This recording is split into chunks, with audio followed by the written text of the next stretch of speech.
Going live in 3, 2, 1. All right, so this is crazy. So this is like, okay, who's on the same page here? So first of all, Trump is essentially saying that he won't allow any uranium enrichment for Iran. This is after we just covered yesterday the exact opposite coming out. Again, they essentially said that they were going to work on a monitored amount of enrichment that they could do, that they could get some sort of nuclear power out of, but not get nuclear weapons. He essentially came out and said, no, we won't allow any nuclear enrichment or any of this enrichment. Trump and Steve Witkoff, who is leading the negotiations for the U.S., have repeatedly offered inconsistent public messages about whether Iran would be allowed to retain the capacity to enrich uranium to lower levels for civilian purposes. Of course, the administration maintains that it will not allow Iran to develop a nuclear weapon. The negotiations have been framed by Trump as both countries' best chance to avoid direct military conflict over Iran's nuclear program. Tehran, which denies seeking a nuclear weapon, has insisted that it will not agree to any deal that fully scraps its enrichment program. So their program, which enriches this uranium, which to a certain point you can then make a nuclear weapon, the negotiators are saying, well, we will allow, down to here to 20% or whatever. And you can do that, but you can't do anything higher. And we're going to closely monitor that. That's something that they even said a deal like that they would agree to. But Trump is saying no enrichment. You can't do this at all. You can't have nuclear power whatsoever. They said, we will not do any deal that takes enrichment off the table, period. So they come out yesterday and say all of this and then just reverse it. It's absolutely nuts. The bad thing is war with Iran is also war with Russia, and is also war with China, is also war with North Korea. These are all connected, and it's, again, perfect sign, even right in your face, that this is exactly what we thought it was. They are stalling, and everything is about to pop off at the same time. That's my thought. We'll get yours in just a second. We'll be right back right after this. And we're going to talk about First Strike. And again, this is something where I think that, we believe that Pearl Harbor had just happened in Russia. Just wait.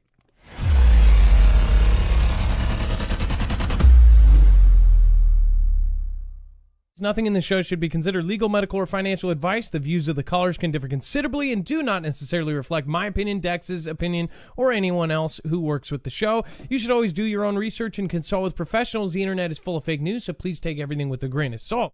If you have not already, it helps us out if you end up going through any of our affiliates, and it helps you out if you end up protecting yourself against cybercrime. NordVPN is one of the best and one of the easiest to use. If you do not have a virtual private network, it protects your IP address, which is your online identity, which actually connects to your real address and everything else. It also connects to you. If you know anything about how they are data logging and basically getting your profiles down, you can prevent that by having a VPN. Nord is, again, one of the easiest. Download it. It's like an on switch and off switch. All you have to do. Go to marfooglenews.com/VPN. Not only will you get a giant discount on this, but you will also be helping us. I appreciate your support, and I appreciate everyone that goes through any of our affiliates. Can't say thank you enough.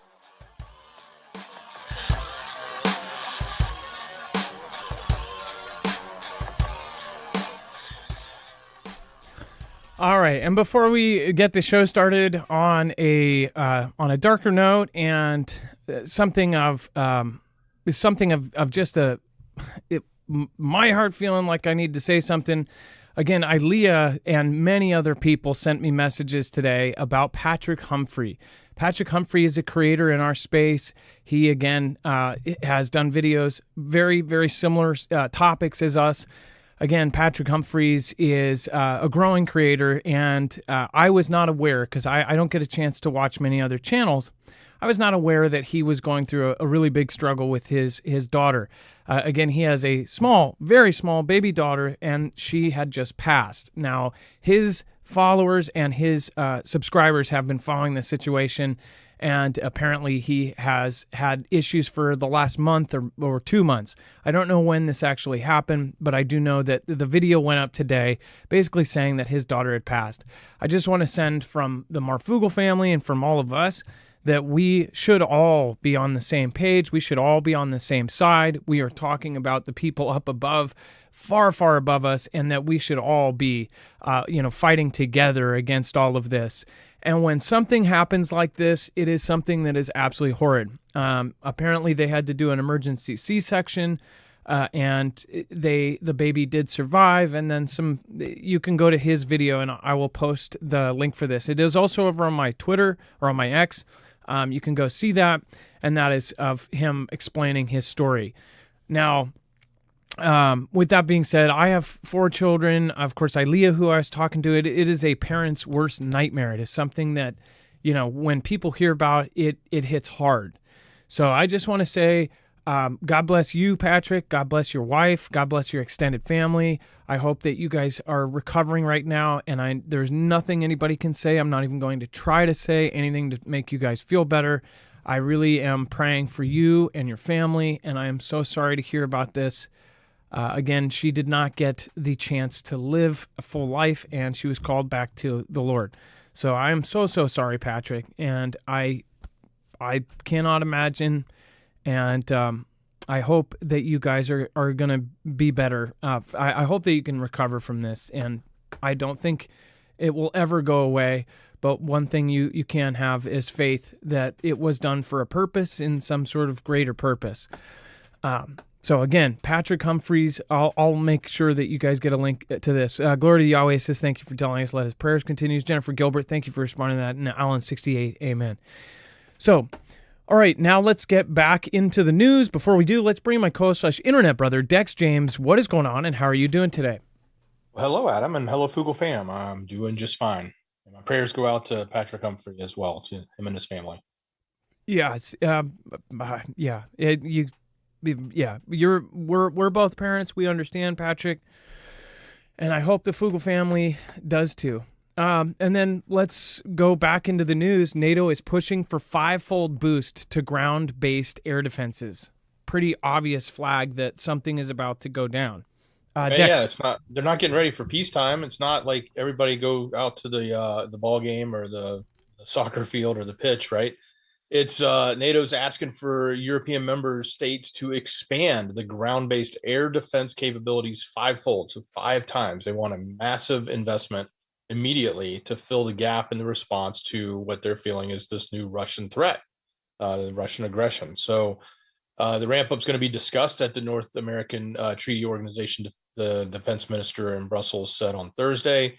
We're talking about, I guess the people leaking this were talking under the conditions of anonymity, but it's sort of out there now at this point that the 5-fold target would be a collective for the alliance from all of the member states with individual levels varying at the end. But the time frame in the air defense wasn't clear, but I think we understand they're looking for something rather quickly. One of the comments puts it in a good place. We are not at war, but we're not at peace either. NATO Secretary Mark Rutte said at a meeting in Vilnius on Monday, we must continue to strengthen our deterrence and our defense, and that means pivoting toward a full war-fighting readiness. So I think it's obvious where this is heading. I think that NATO is going to go to battle with Russia. Even if you thought, oh, well, Russia doesn't want a war after an attack like what happened over the weekend, do you think that they're not thinking about it? I'm sorry. I think that there was no option, even if they said, we're going to do all that. I mean, if you look at the peace plans, I don't know how many of you have read the full text of their proposed peace plan, the ceasefire. If you actually look at all of the different pieces, and I'm talking about the full text, not just the highlights or what the news gave you, I got the full text, and it ended up being a document that came from RT, right? The full plan, essentially, Russia is saying there's a million things, but all of the Russian speakers are guaranteed safety, that they basically pull out any alliances and promise they'll never be a part of an alliance, that essentially that they... all of Ukraine has to have only a certain amount of military, that they're not allowed to do deals. All the sanctions have to be dropped. All of these crazy things. I mean, if you go down the list, it's just nuts. And then even for the ceasefires, half of them, they're 2 to 3 day ceasefires, so they can grab their bodies, and then the 30-day ceasefires only happen when this and this and this and this have already happened. It gives you a timeline. It gives you a frame. And you're thinking, when you're reading this, you're going, this is never going to happen. This is never going to go away unless, it goes away in the fashion of it's the end of a war and somebody won. That's my thoughts on it. Again, you can let me know yours down in the comments down below. So yeah, this is not going away in my opinion. What do you guys think? Let me know. And then after talks with Zalinsky and Macron, U.S. senators warn Putin is preparing for more war.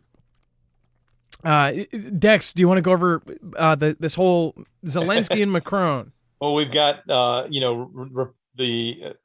famous Senator Lindsey Graham and the other Senator Richard Blumenthal coming back after they met with Zalinsky to sort of beat their war drums, because these guys do nothing more than try to stir up the pot, so to speak. So this happened a Sunday over the event, but in Paris, they were in there for talks with Macron, who they said is 100% aligned with them on war. The senators warned the window to prevent a renewed assault is closing.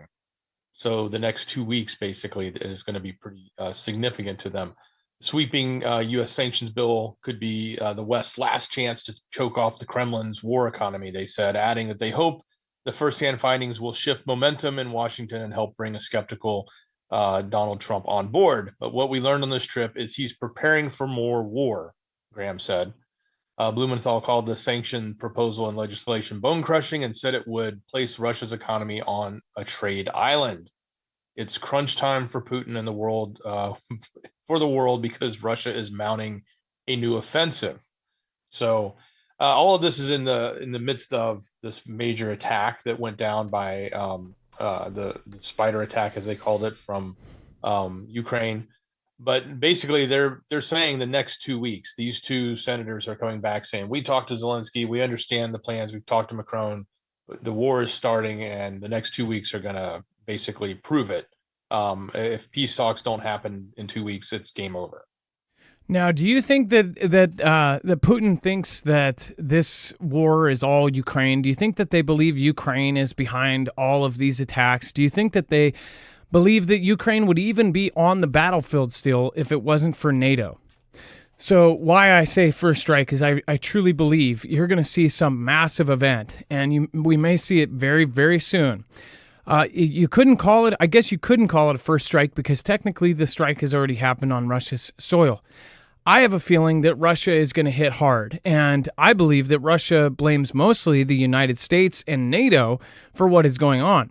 They truly believe that, Zalinsky is just a figurehead of something that has a background to it, right? Who is actually running Ukraine? Well, you see a huge chunk of it owned by American companies. You see, of course, the Americans and NATO all behind all of the equipment that is actually doing this damage, right? Just as, when you see Russia, you see a lot of Chinese stuff from their end, right? So it's almost like this is one crazy, crazy diluted proxy war with China. But this is worse than that because this is Russia directly.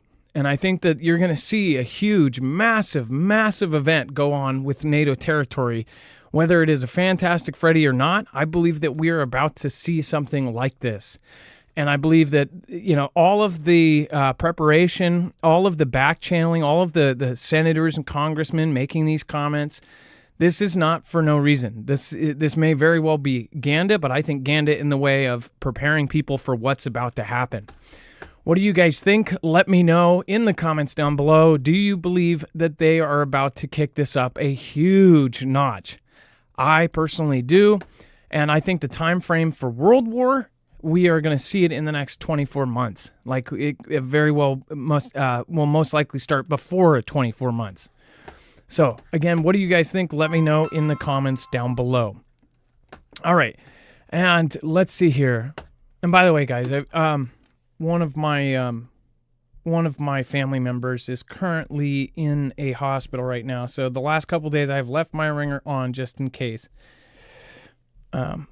So just so you know, the last couple of days I've had a ringing, and it's for a reason. I can't really turn off my ringer right now. But anyways, let's go right into it. And before we go into, of course, Ukraine carries out this underwater strike, I do want to talk to you guys about EMP Shield, because this is our recommendation that we do believe will save lives. This is a device that will end up protecting your cars, trucks, motorcycles, boats. You guys have all heard this, but for anybody that hasn't, if you're on the fence about this kind of thing, I will highly, highly recommend you to look into what the U.S. government is talking about on this. Go to the documents that they are putting out. Go to what, of course, the defense secretaries and what they are saying about EMPs.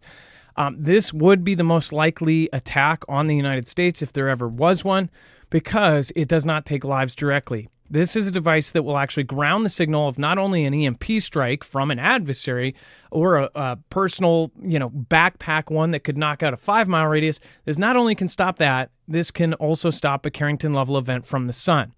Go to marfooglenews.com/EMP to learn more. Again, make sure to use that code MARF, because you're not only going to get $50 off, but they are doing the long-ran Liberty sale. We don't know when it's going to end. It was for us, for our contest, and then it continued. They opened it up to the public.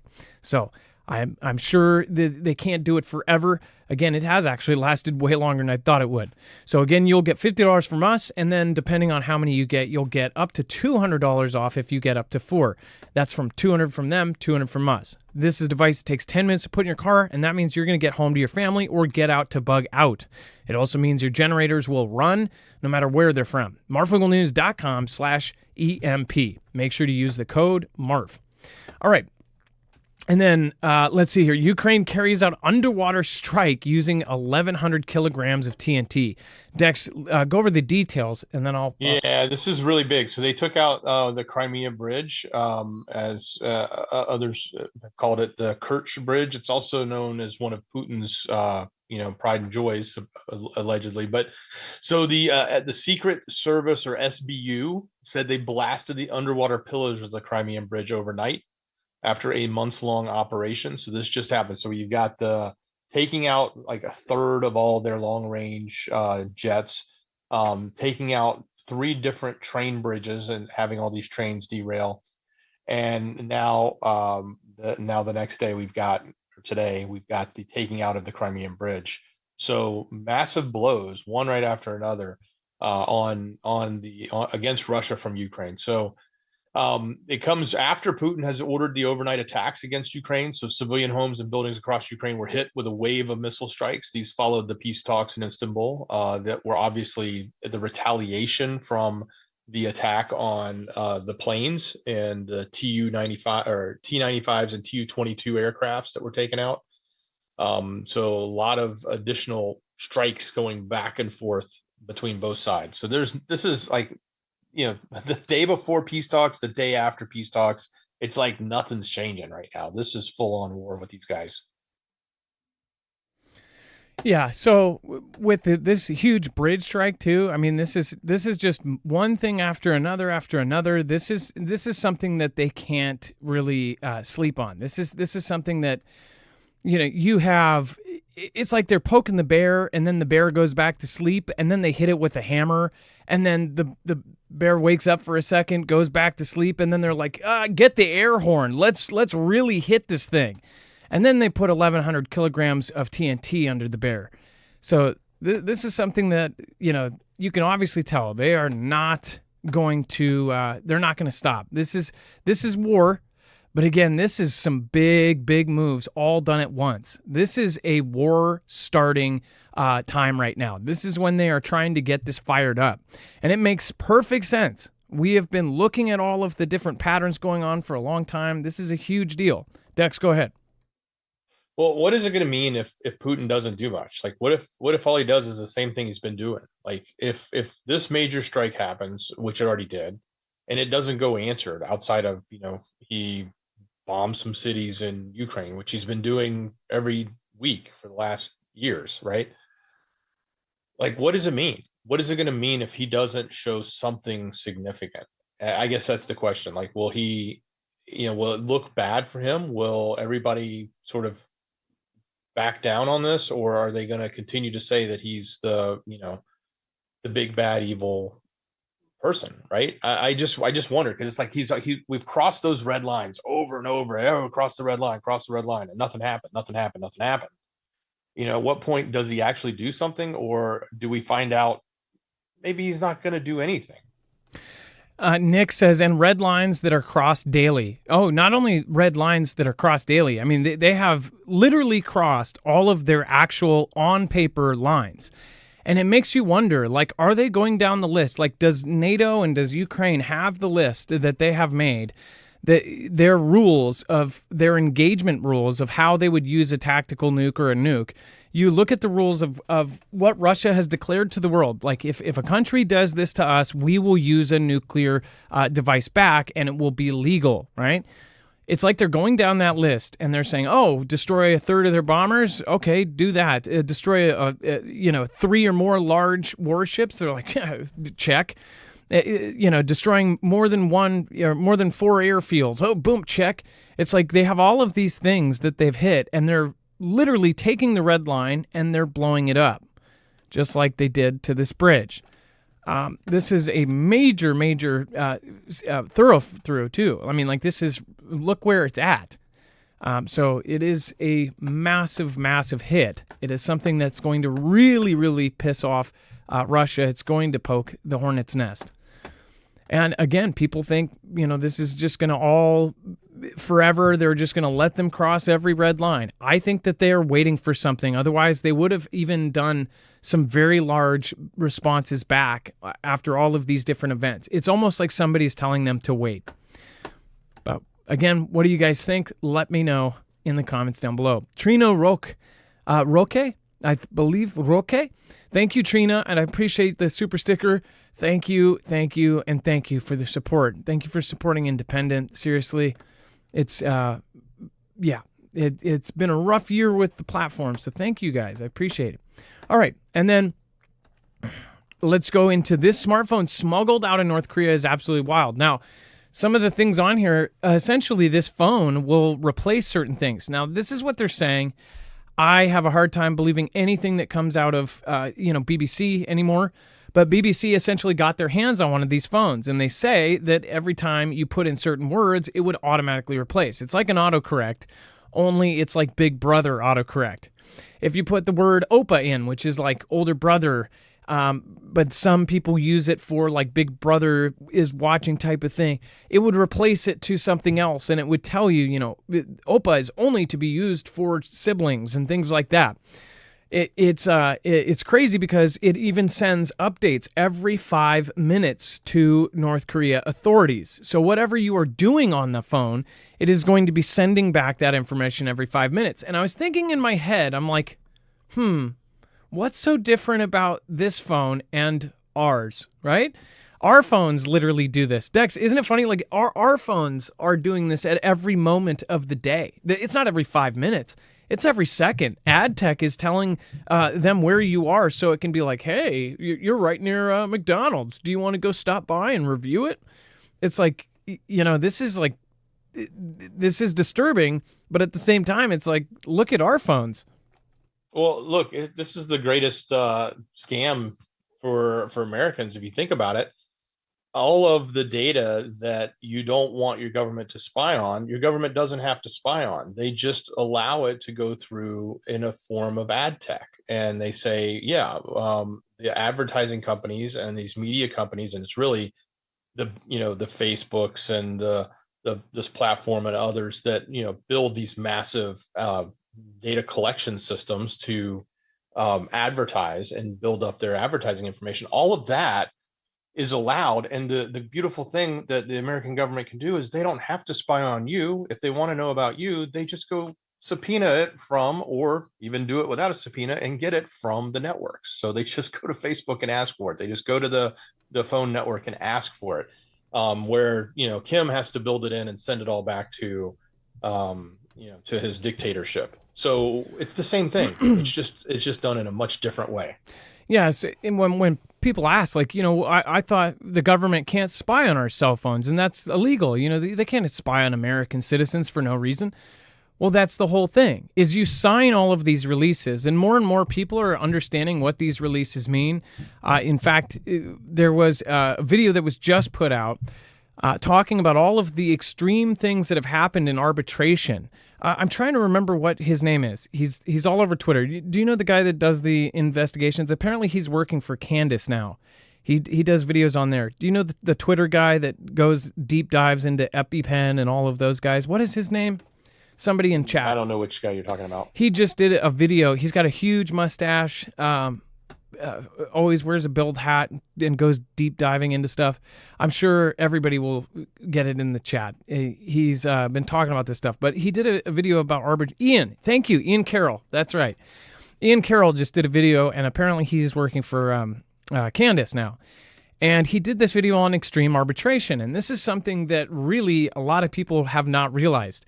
That people, so say somebody had a heart attack on, in Disney or something, right? They're in the world park, they're in the theme park, they have a heart attack. And then they go to sue because something happened there, and they end up going to arbitration. And that is because they ended up ordering an Uber 4 years before. And I'm paraphrasing, but say an Uber contract that they signed on an app that might be owned by Disney Inc. actually allowed them, 7 years. If there's any issues with this company, that you will go to arbitration and essentially go out of court and do everything to avoid court and do that. It's basically, they called it the secret court that, nobody talks about, right? But they talk about this, and the thing is this is how the system is now worked. They have almost all of these apps that everybody uses, and we are signing away our rights. You say back to the whole point, like, well, the government isn't supposed to spy on us. Well, they can, because essentially we have signed away our rights. When you get a phone through Verizon or AT&T and you say, here's location, and if I'm going to use this app, then I have to give my location 24/7. My oldest daughter's mom suggested Life 360. When I went to go download that app, I could not believe how many things there are, right? I didn't end up going with this app. It was supposed to be able to keep track of your kid, but they also have to keep track of everybody. They have to do push notifications. They have to do all of these things 24/7 for you even to use it. Not to mention, you look at the fine print, and it's all of these things are things that people are signing away every day. I've known about it for years just because I've been paranoid about that kind of stuff, and a lot of people do know about this, but it's like 95% of people just sign their rights away. And the thing is the government does not need, and it's not illegal for them to go to Verizon or AT&T and say, hey, we need this information. We need to know when they were here and here and here. That's already information that you signed off and said it's okay for you to sell this information. There's nothing about who they sell it to. So, yeah, I mean, this is... It's a very... Even if you don't sell it, the government can still get it. They can subpoena it anytime they want. So, yeah. It is the exact same thing. It's a loophole, and it's a better loophole because the government can sit back and say, look, we don't spy on our people. We just let our companies spy on our people, and then we go get it from them. We don't need to even waste our resources on it. We'll let the companies spend the money doing it. So do you see how corporations are one with the government? I mean, through the last few years, all of the censorship, everything that was happening, it was like, the government might be involved in all of these different platforms. I mean, was the government... It's like it was a surprise to people that there was direct emails going from the White House to, Twitter to censor certain things. I mean, come on. It's like, yeah, of course there is, because they are all one and the same. They can't get anything done without the power of the U.S. government. They don't want to be subpoenaed, and they want their business to not be attacked. And, the government can attack anything, the power they wield. And then global alarms rise as China's critical mineral export ban takes hold. So as they say, hey, we're not allowing this, not only, of course, the first one, India electric car maker ended up kind of saying, hey, this is really screwing us. Now German car makers are saying, hey, this is really, really, really going to delay things. This is going to screw the entire automotive industry up.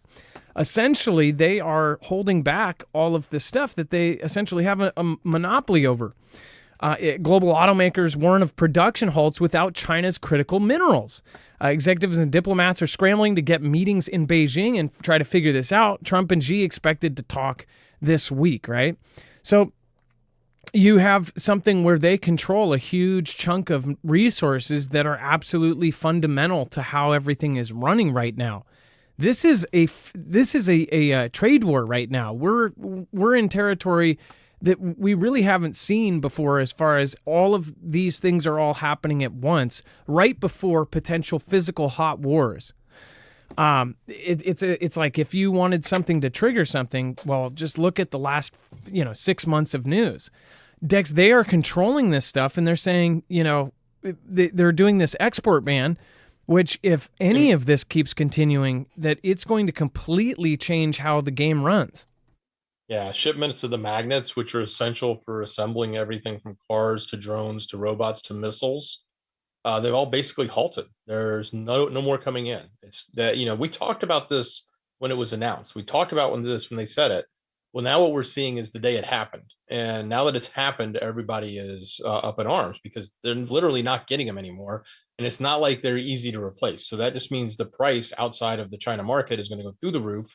And I guarantee you the missiles will probably get built, but the cars probably won't. They will just spend more to get what they need so they can hopefully produce. I mean, they may not even build as many missiles as they think they will, obviously, if they can't get the budget. But yeah, this is a big deal. And this is what happens when you let a single country own and control the entire, industry of a critical component, like in this case, magnets or these neodymium magnets or other rare earth minerals that are used in other types of production. I mean, we have the same problem with solar. I mean, solar is like probably the most economical way to grow our power consumption, yet the only country that really produces it and manufactures it is China. So if we were to do the right thing and spend a whole lot of money and build a solar plant in the desert and triple the power of the US, we would be so indebted to China for that technology because it's the only place we can get it. And even, as far as the actual magnets that go into a lot of this stuff, I don't know if you guys noticed, the reason I had a couple things where there were little tiny magnets that held pieces on to something else. In specific, it was a clip to a Iron Man thing that I have. And I looked at these magnets before the tariffs all hit and before this export ban, and then looked at them afterwards. And it's like they went up like 1,000-fold for the ones that are already here. These are companies that have these little tiny, tiny, tiny magnets. It's so insane how much the price has gone up. And I wonder what's going to happen in 6 months if this continues. Will they even be there, right? Will all of those been sold out or possibly even be bought up by somebody else? Again, here's a direct quote. Without reliable access to these elements and magnets, automotive suppliers will be unable to produce critical automotive components, including automatic transmissions, throttle bodies, alternators, various motors, sensors, seat belts, speakers, lights, motors, power steerings, and cameras. That's quite a variety of things they won't be able to make. Hey, what's going on? Dr. J-Man's Place, Priscilla F., Christian Mercier, Aura, nice to see you. Lots of awesome, awesome people in the chat right now. Thank you, Bobby Sue, for modding. Ilea, thank you for being here. Says, it's in every Disney app. Allegedly, press I agree if you don't know everything you're agreeing to. Yeah, talking about those arbitration stuff. And you probably recognize it, too. If you go to do something and you sign away saying, arbitration agreement, it's a big whole page. A lot of employment does it too. And then those employment, they are owned by this company, that's owned by this company. You could have worked somewhere when you were 20 and 20 years later, you are stuck in an arbitration thing for something completely unrelated because you signed with the father company of it some sort of arbitration agreement. Yeah, it's something that I've known about for about a year now, at least, that it got brought to my attention. I'm glad that Ian actually did a video on it because I did not know half of that. All right, and then before we go to this, I do want to remind you, so this is usually later, but I do want to bring this up now. This is why we have the affiliate Jace. If you don't have antibiotics, imagine what they're doing right now with the magnets. Imagine if they do that with antibiotics. You can quickly Google this or DuckDuckGo that they control over 90% of the world's antibiotics. They make 90% of the world's antibiotics, and they control 97% of the active pharmaceutical ingredients. So again, if you want to have kind of a stability as far as having antibiotics on hand, then there's a few services that you should look for. Our recommended one is Jace. This is, again, where you can actually get a full kit of all of the most commonly prescribed antibiotics in a discrete package that will end up coming to your door, and it'll be in a handy kit that you can store wherever you need it. You can also add things. Again, you're doing a quick telehealth appointment with a doctor on the phone or tablet or computer, and you can say, hey, there's an add-on list here. I actually have an asthmatic in the house, and you can add albuterol.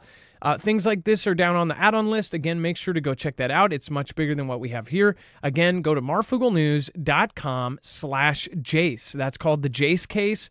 And again, marfooglenews.com, JASE, and make sure to code MARF on that, because you will not only get a discount, but you will help support independent media.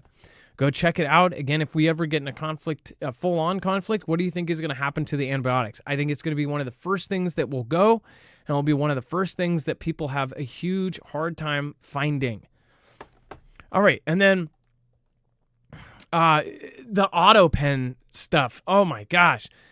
So you probably saw, what is his name? Ducey, the Fox guy, that he ended up questioning the press secretary, or I can't remember her name, but said, hey, what's the difference if you have all of these pardons that were signed, some of them 15 minutes right before the president went out, basically pardoning his friends and family. Only one of them was signed by him, and the rest they believe were the auto pen, right? Dex, this is a very interesting thing, because now it's putting into perspective the whole auto pen thing in general. Yeah, it's been a discussion since, for quite a while now. Everybody's been talking about it, but the big thing now is that the Department of Justice is actually going to investigate it. So they apparently it came out from one of the attorneys there, the DOJ pardon attorney Ed Martin, said the investigation involves whether Biden was competent and whether others were taking advantage of him through the use of auto pen or other means, and specifically referring to these pardons. So that's the question that the DOJ is actually going to investigate now. So a little bit more than just, the typical political words and the throwing back and forth like you've seen.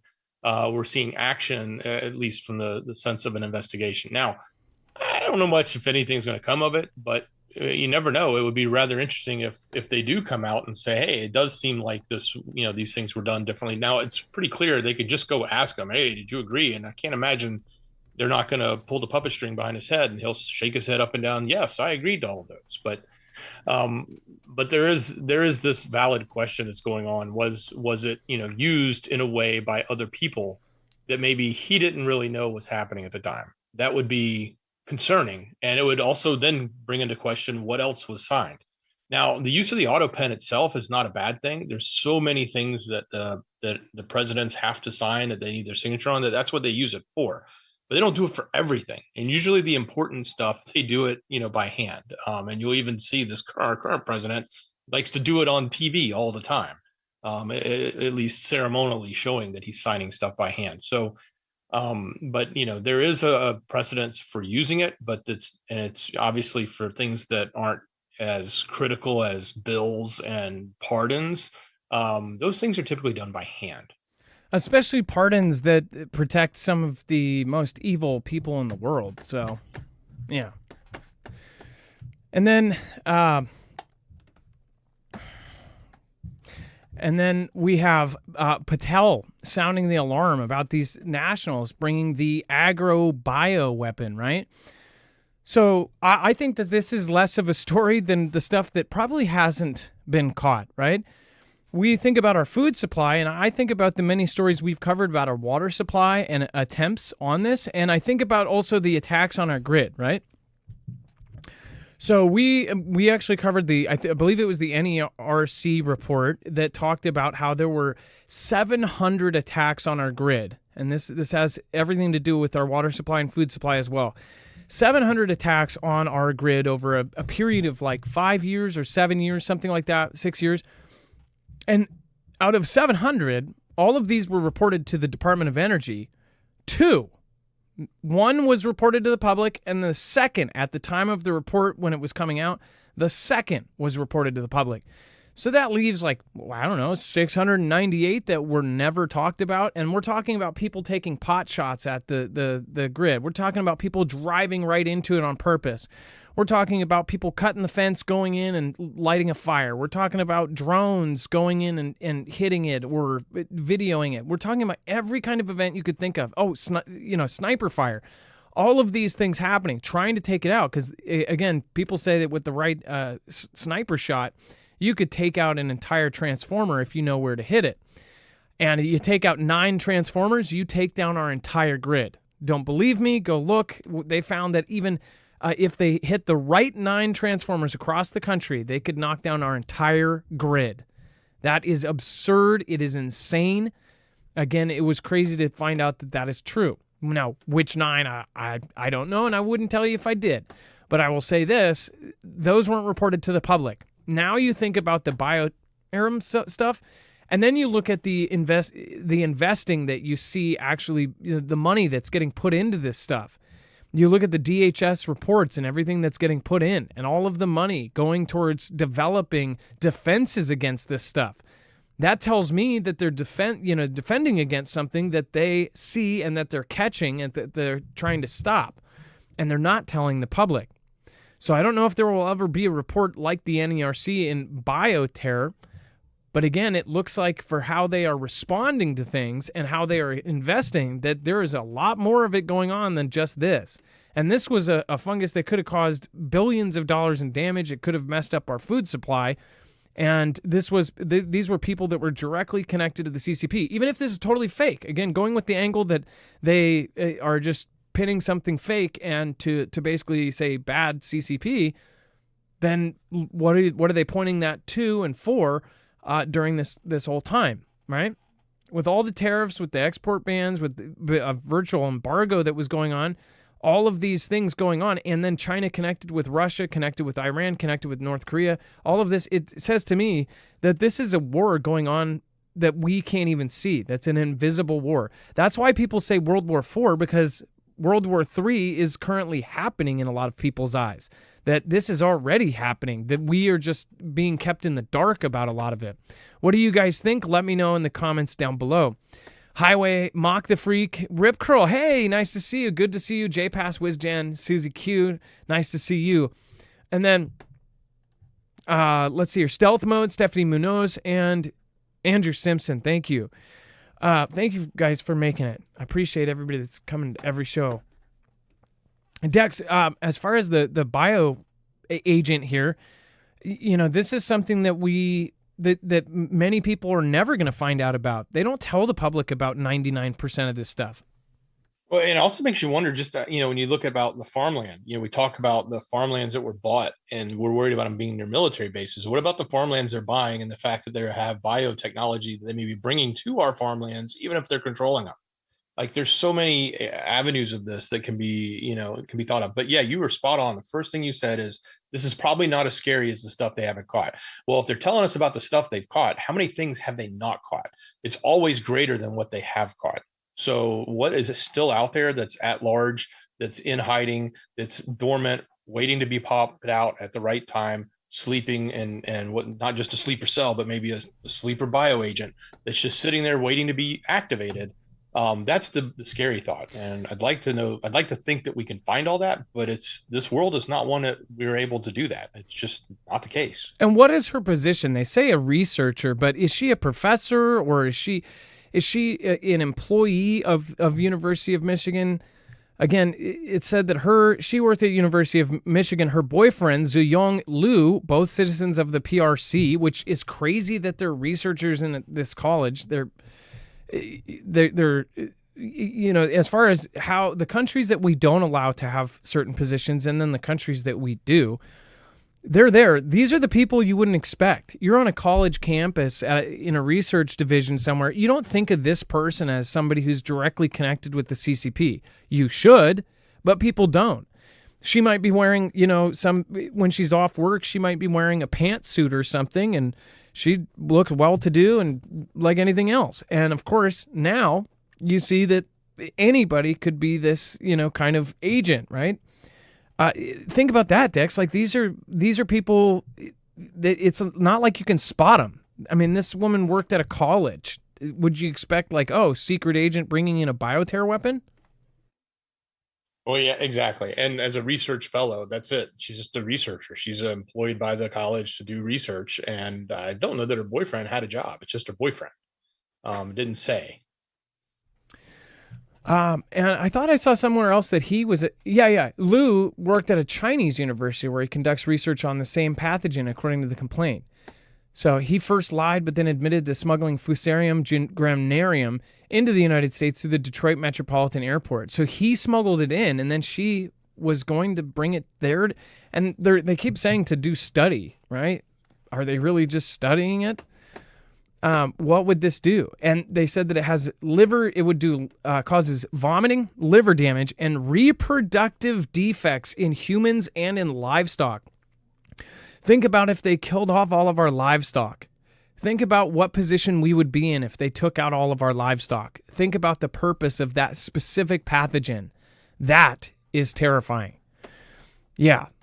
And then thank you, Christian Mercer, Justin Bram. Thank you, Craig Thomas. Thank you, Sign Digger. And all of you Fugel fam that are watching but aren't commenting or watching the replay, thank you guys. I appreciate you. Dex, thank you so much for your service today. I appreciate you. Absolutely. Much love. Great job, brother. All right, you guys, have a great night. We'll see you tomorrow. Be safe, be prepared, and Marf out.